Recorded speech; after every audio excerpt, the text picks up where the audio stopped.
Every day, people around the world spend 16 billion hours on unpaid care work, cooking for their families, cleaning up after them, caring for children and older relatives, and all the other routine household tasks. These activities are happening all day, at every hour, in every country around the world. But because many don't get paid for this work, most of us take it for granted.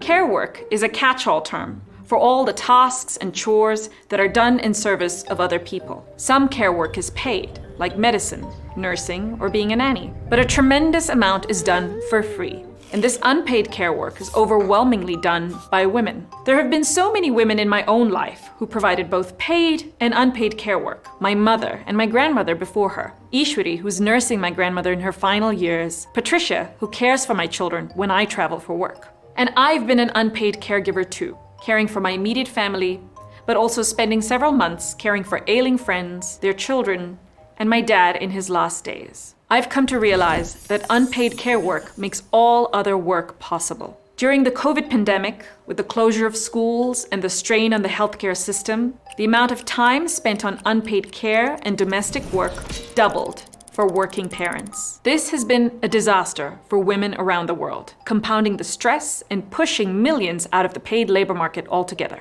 It set the clock back on progress by decades. But at the same time, the pandemic also made care work visible. It showed up in the background of our Zoom calls and in our need to limit overtime. And so many workplaces were able to integrate and even celebrate this new reality. Right now, we have an incredible opportunity to recognize the care work in our lives, reframe it for ourselves, and build workplaces that are much more accommodating of it. And here's where we can start. If you are someone providing care, the biggest thing you can do is name it for yourself and for others. Care work. It's not a distraction if you're fitting it around paid employment. You're not taking a break if you're on sabbatical, caring for someone in need. This is real, critical work that can be exhausting, frustrating, and even boring. Give yourself permission to feel all of the emotions you'd feel if the work came accompanied by a paycheck.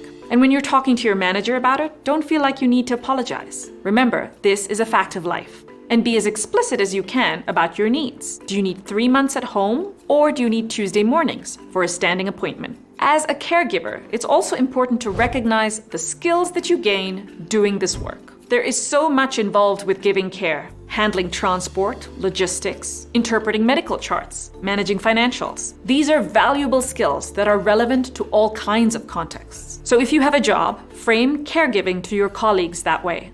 And if you're looking for paid work, don't treat it as a big empty gap in your life. Put it on your CV and outline the skills that you've gained from it. Skills like multitasking, project management, or communication. But of course, it's not just on individuals to change how the wider world thinks about care work. We need systemic change from employers too. The biggest thing that employers can do is to make space for employees to talk about care work without being penalized or seen as less focused or dedicated. Caregiving should be a topic that's brought up early, when new employees first start their training. Workplaces should track and understand the kind of care work employees are responsible for, and what kind of policy changes are needed to make their lives better and more productive. And employers should make sure that caregivers aren't passed over for key projects or promotions, just because of their duties at home. Caregiving is such a fundamental aspect of being human, and yet it's so artificially cleansed from our work lives. Instead of treating it like a secret, workplaces can bring it out into the open. And of course, workplaces need to offer flexibility to accommodate the lived realities of caregivers. For employees who are parents, in addition to parental leave, this means allowing them time off when kids are sick or home from school. It means letting them establish dark zones in their calendar